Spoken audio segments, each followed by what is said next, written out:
भूर्भुवः स्वः तत्सवितुर्वरेण्यं भर्गो देवस्य धीमहि धियो यो नः प्रचोदयात्। ॐ शान्ति शान्ति शान्तिः.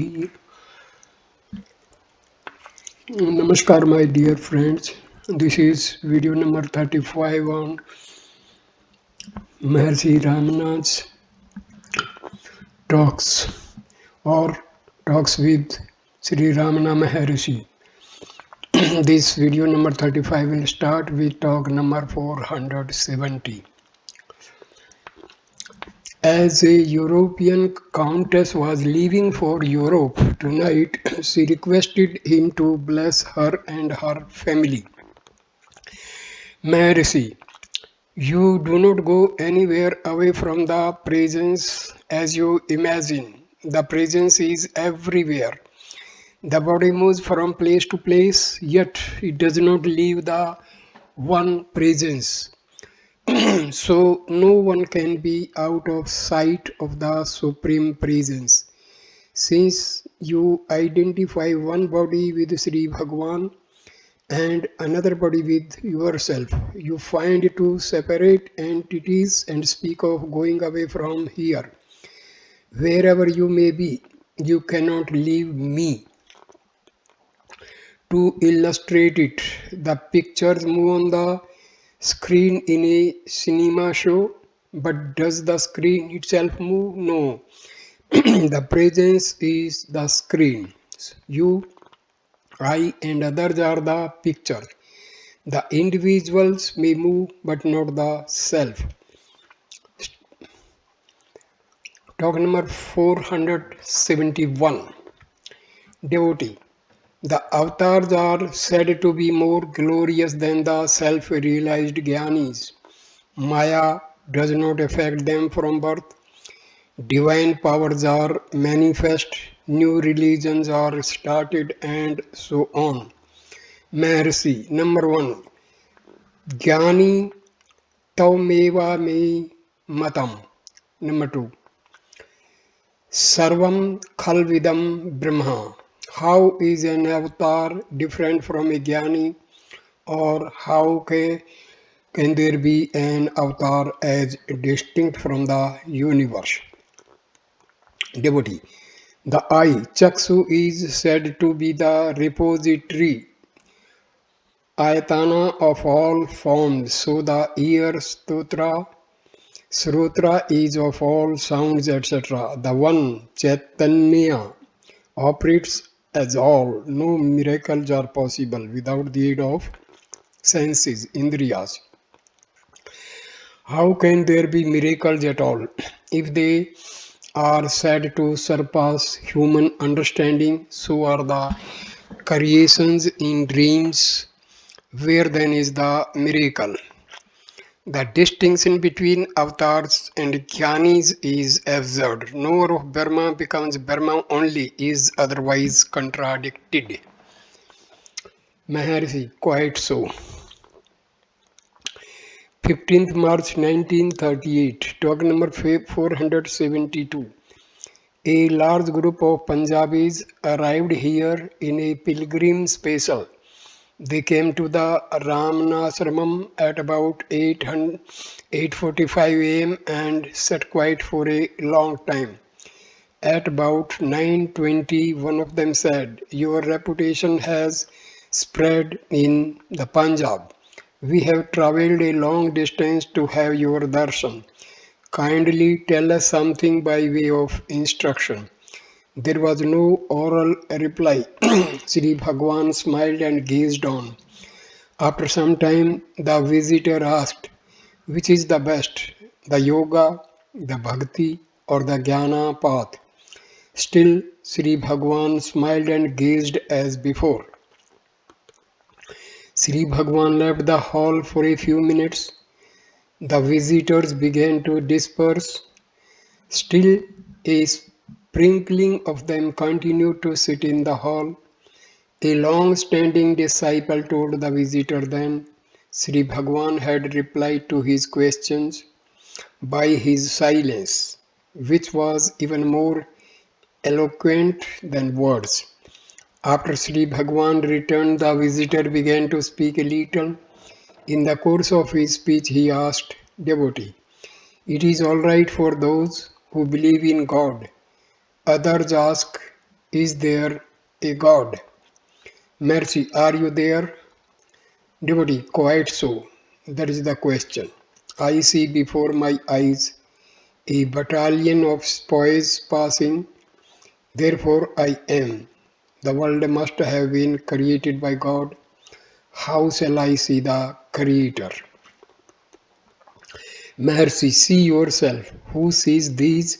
And the problem is solved. Devotee, is it to sit silent or to read sacred books or to concentrate the mind? Bhakti helps concentration. People fall at the feet of the Bhakta. If it does not happen, he feels disappointed and his bhakti fades. Maharshi, the longing for happiness never fades. That is bhakti. Devotee, how shall I get it quicker? Suppose I concentrate 2 hours today. If I try to lengthen the period the next day, I fall asleep because I get tired of the job. Mercy, you do not get tired in sleep. The same person is now present here. Why should you be tired now? Because your mind is restless and wanders. It gets tired and not you. Devotee, I am a businessman. How shall I get on with business and get peace of mind also? Mercy, this is also a thought. Give up this thought also and remain as your true self. Duty. It is said, do your duty without any expectation of result. How shall I get that frame of mind? Mercy, you need not aspire for or get any new state. Get rid of your present thoughts. That's all. Devotee, how shall I get the bhakti necessary for it? Maharshi, it is bhakti to get rid of thoughts which are only alien to you, that is the self. Devotee, what is thought force, mesmerism, etc.? There was a doctor in Paris called Dr. Ku. He was illiterate but yet was able to cure many incurable diseases by will force. He used to say, generate power to cure yourself. The power is within you. Mercy. It is through the same willpower that the seat of all diseases, the body, has risen. Devotee. So it is said, thoughts manifest as objects. Mercy. This thought must be for mukti, liberation. Devotee. God must enable us to get rid of the other thoughts. Maharshi, this is again a thought. Let that which has incarnated raise the question. You are not that because you are free from thoughts. Another visitor from Rawalpindi asked, the Atma is formless. How shall I concentrate on it?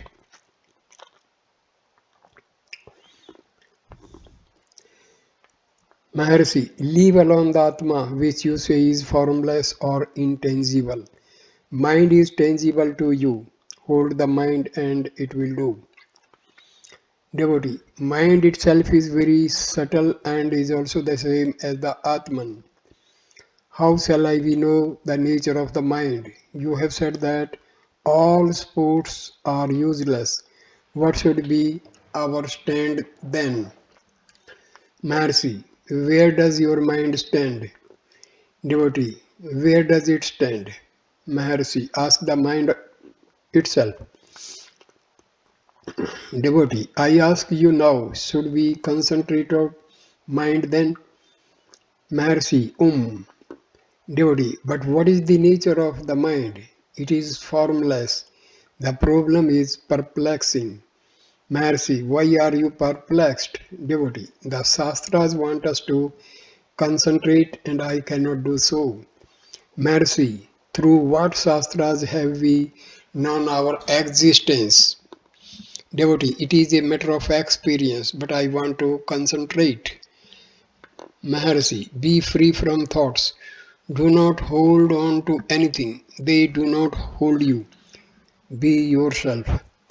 Devotee, I do not yet understand as to where I take my stand and concentrate. Can I meditate on my mind? Mercy, whose mind? Devotee, my own mind. Mercy, who are you? The question now resolves itself at right. All right. All retired for lunch. The visitor returned at 2:30 p.m. and pursued the same question. He said, Maharshi advises the seeker to get rid of thoughts. On what should I concentrate the mind after all? The thoughts are expelled. I do not see where I stand then and on what I should concentrate. Mercy, for whom is the concentration? Devotee, for the mind. Mercy, then concentrate the mind. Devotee, on what?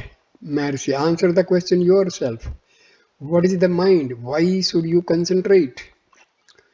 Devotee, I do not know what the mind is. I ask Maharshi. Maharshi replies, Maharshi does not seek to know the mind. The questioner must question the mind itself as to what it is.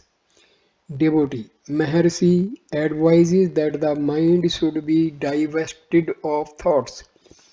Maharshi, this is itself a thought. Devotee, when all thoughts disappear, what remains over? Mercy, is the mind different from thoughts? Devotee, no, the mind is made up of thoughts. My point is this. When all thoughts are got rid of, how shall I concentrate the mind? Mercy, is not this also a thought? Devotee,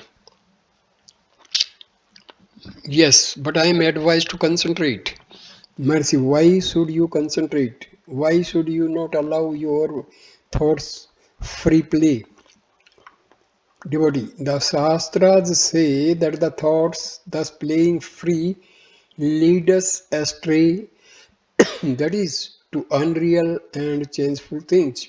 Mercy. So then, you want not to be led to unreal and changeful things. Your thoughts are unreal and changeful. You want to hold the reality. That is exactly what I say. The thoughts are unreal.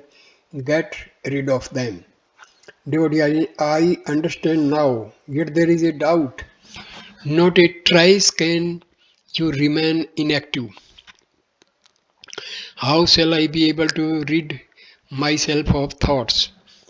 Maharshi, the same Gita says, although all actions take place, I am not the doer. It is like the sun toward the world activities.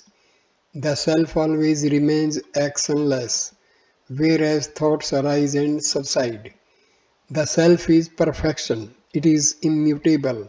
The mind is limited and changeful. You need only to cast off your limitations. Your perfection thus stands revealed. Devotee, grace is necessary for it. Mercy, grace is ever present. All that is necessary is that you surrender to it. Devotee, I surrender and pray that even if I go wrong, I may be forcibly drawn to it. Maharshi, is this surrender? Surrender to be complete must be unquestioned. Devotee, yes, I surrender. You say I must dive into the ocean of the self like a pearl diver into the sea. Mercy, because you are now thinking that you are out of the ocean of consciousness. Devotee, I practice pranayama. It generates heat in the body. What should I do? Mercy, the heat will pass away when the mind gains calm. Devotee, that is true but most difficult. Mercy, this is again a thought which is an obstacle. Talk number 473. Someone remarked, it is said that they get mukti unmasked who live or die within a radius of 30 miles around Arunachala. It is also admitted that only by jnana is liberation obtained. The Purana also remarks that Vedanta Vijnana is difficult to get. So mukti is difficult, but life or death round about the hill bestows mukti so easily. How can it be?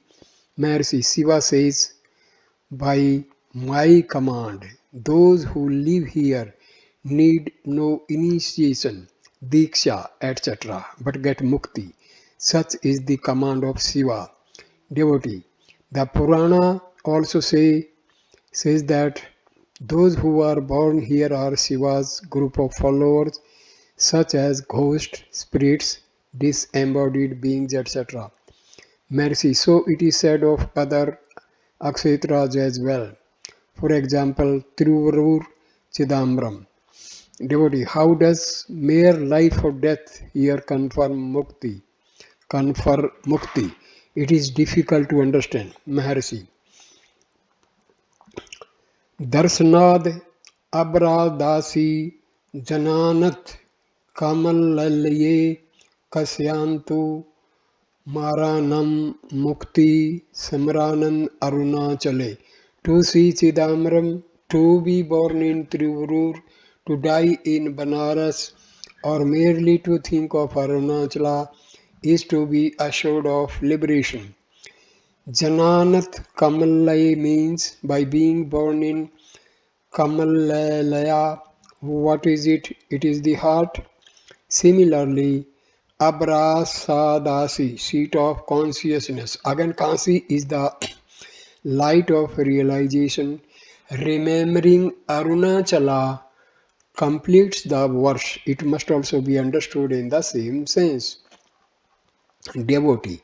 So bhakti is necessary. Maharshi.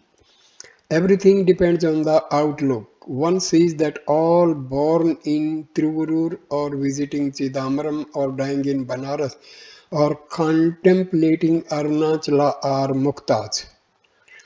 Devotee, I think of Arunachala, but still I am not a mukta. Maharshi, change of outlook is all that is necessary. See what such a change did for Arjuna. He had the vision of the cosmic self. Sri Krishna says, gods and saints are eager to see my cosmic form. I have not fulfilled their desire, yet I endow divine sight by which you can see that form. Well, having said so, does he show what he is? No, he asks Arjuna to see in him all that he desires to see. If that were his real form, it must be changeless and known for what it is worth. Instead, Arjuna is commanded to see whatever he desires. So, where is the cosmic form? It must be in Arjuna. Furthermore, Arjuna finds gods and saints in that form and they are praising the Lord. If the form be withheld from the gods and saints as said by Krishna, who are they of Arjuna's vision? Devotee, they must be in his imagination. Mercy, they are there because of Arjuna's outlook. Devotee, then the outlook must be changed by God's grace. Maharshi, yes, that happens to bhaktas. Devotee, a man dreams of a tiger, takes fright and wakes up.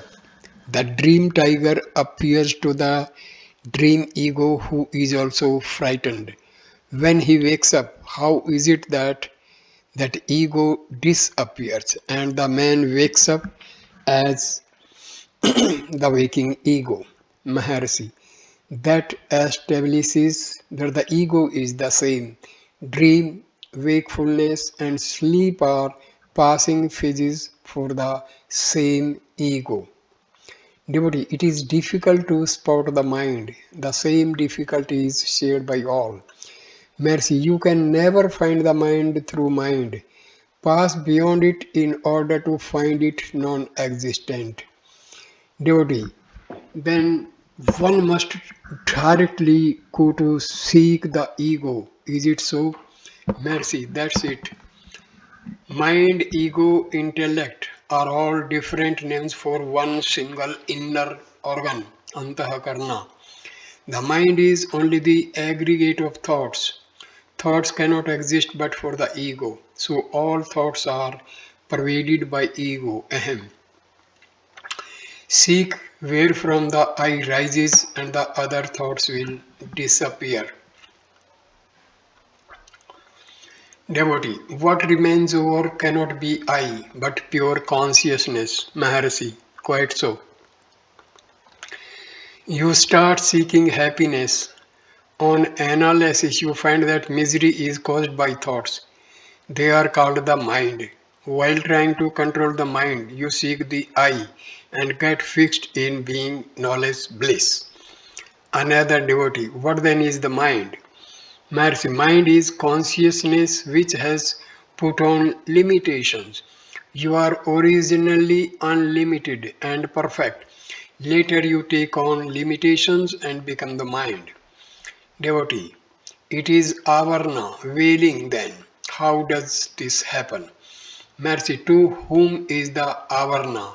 It is the same as avidya, ignorance, ego, or the mind. Devotee, avarna means obscuration. Who is obscured? How does it arise? Mercy. The limitation is itself obscuration. No questions will arise if limitations are transcended. 16th March 1938, talk number 474. There was some reference to the heart. Sri Bhagwan said, the Yoga Shastras speak of 72,000 nadis of 101 nadis, etc. A reconciliation is effected by others that 101 are the main nadis, which subdivide into 72,000. These nadis are supposed by some to spread out from the brain, by others from the heart, and by some others from the coccyx. They speak of a paranadi which is said to rise up from the coccyx through the sushmana to the brain and sends to the heart. Others say that the sushmana ends in para. A few advise seeking a realization in the head, Sahasrara, a few between the eyebrows, a few in the heart, others in the solar plexus. If realization amounts to gaining the paranadi, one might enter it from the heart, but the yogi is engaged in cleansing the nadis. Then Kundalini is awakened, which is said to rise up from the coccyx to the head.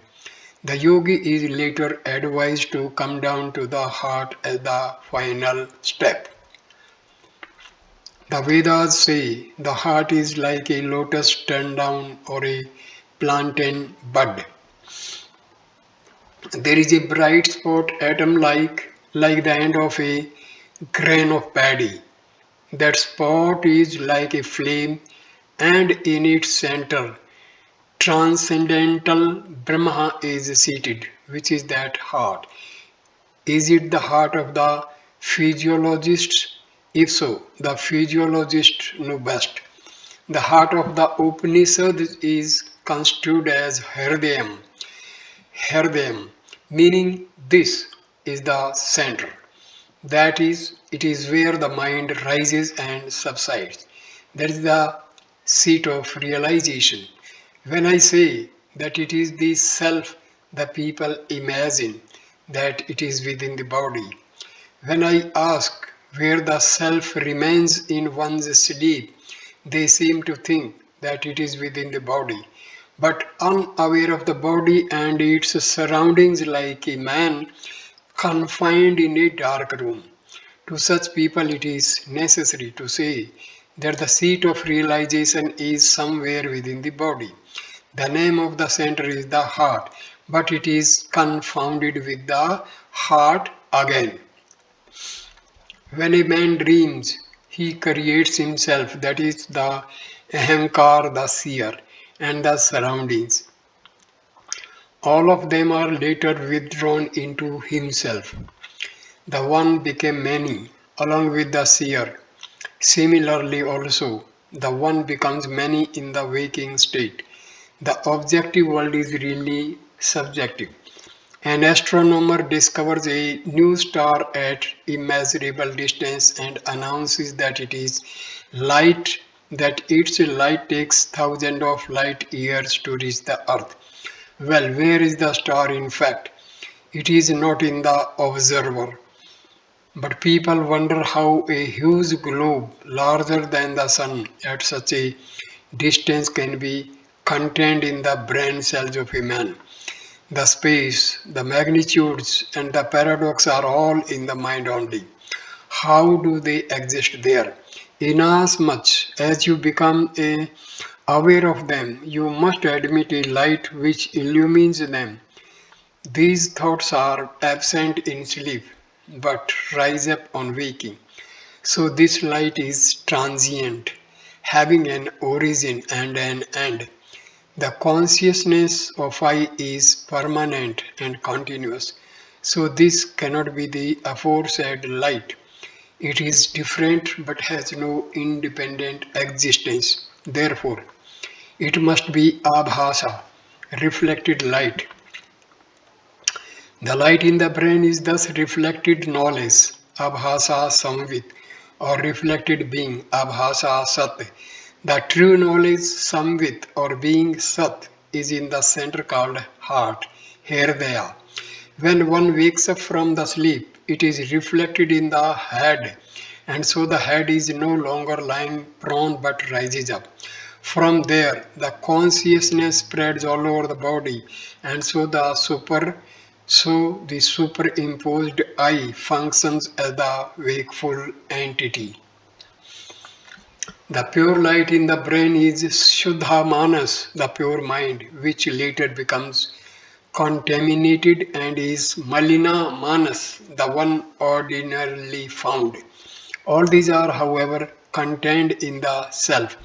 The body and its counterparts are in the self. The self is not confined in the body as is commonly supposed. 16th March 1938. Talk number 475. Sri Maharshi read out a news item from a paper to the following effect. A forest guard armed with a rifle was going in the jungle and noticed two bright spots in a thicket. On closer approach to find out what they were, he was face to face with a huge tiger within a few yards of him. He threw down his gun and assumed a prayerful attitude towards the jungle king. The tiger stood up and slowly moved away without injuring him. 21st March 1938.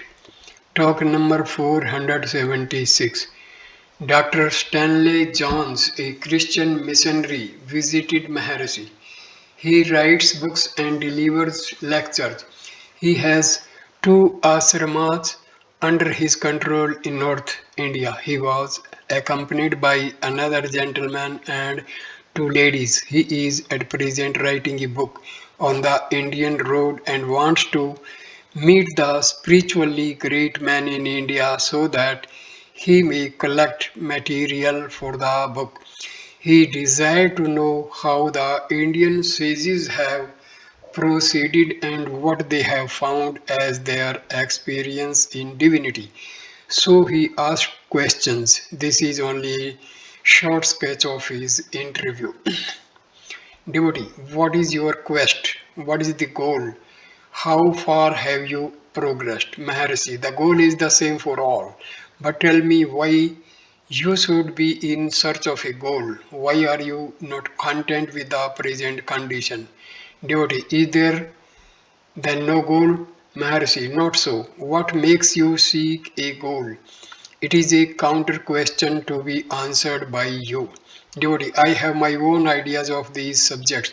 I want to know what Maharshi has to say. Maharshi has no doubts to be cleared. Devotee, well, I consider the goal to be the realization by the lower mind of the higher mind so that the kingdom of heaven might endure here on earth. The lower mind is incomplete and it must be made perfect by realization of the higher mind.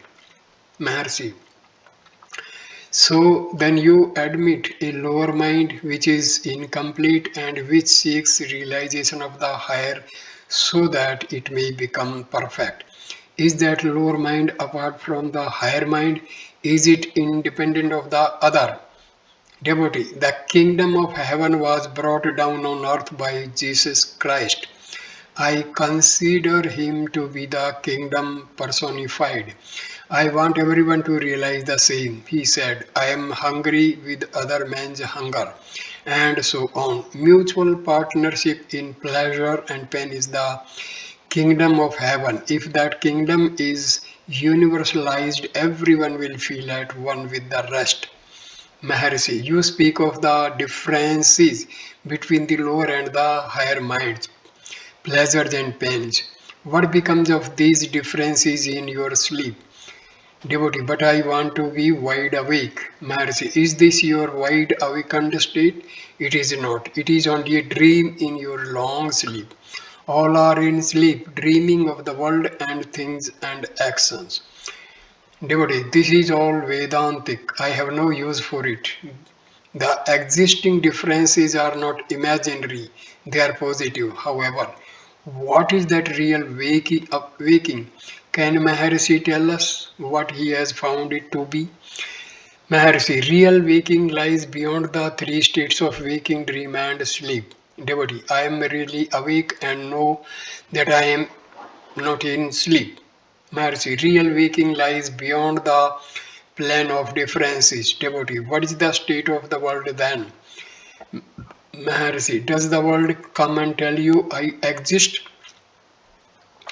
Devotee, no. But the people in the world tell me that the world needs spiritual, social, and moral regeneration. Maharshi, you see the world and the people in it. They are your thoughts. Can the world be apart from you? Devotee, I enter into it with love. Maharshi, before entering, thus do you stand aloof? Devotee, I am identified with it and yet remaining apart. Now I came here to ask Maharshi and hear him. Why does he ask me questions? Maharshi has replied. His reply amounts to this. Real waking does not involve differences. Maharshi, can such realization be universalized? Maharshi, where are differences there? There are no individuals in it. Devotee, have you reached the goal? Maharshi, the goal cannot be anything apart from the self, nor can it be something to be gained afresh. If that were so, such goal cannot be abiding and permanent. What appears anew will also disappear. The goal must be eternal and within. Find it within yourself. Devotee, I want to know your experience. Maharshi, Maharshi does not seek enlightenment. The question is of no use to the questioner. Whether I have realized or not, how does it affect the questioner? Devotee, not so. Each one's experience has a human value in it and can be shared by others. Maharshi, the problem must be solved by the questioner himself. The question is best directed to oneself. Devotee, I know the answer to the question. Maharshi, let us have it.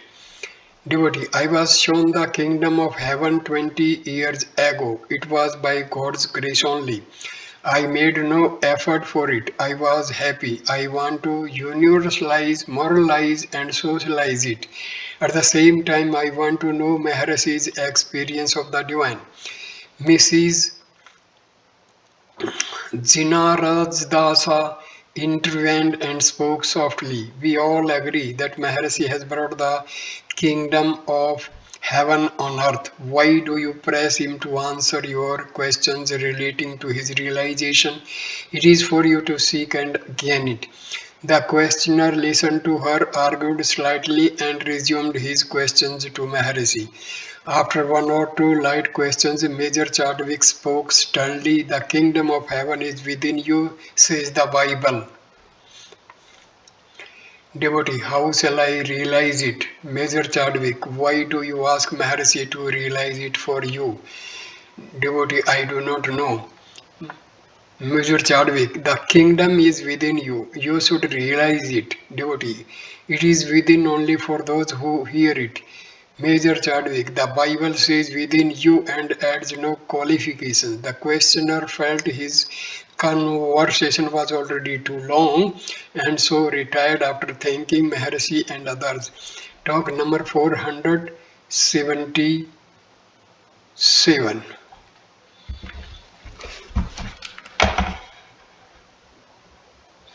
So I end this video here. Next video number 36 will start with talk number 477. Thanks a lot. Namaskar my dear friend. Please like, comment and share the video and subscribe the channel.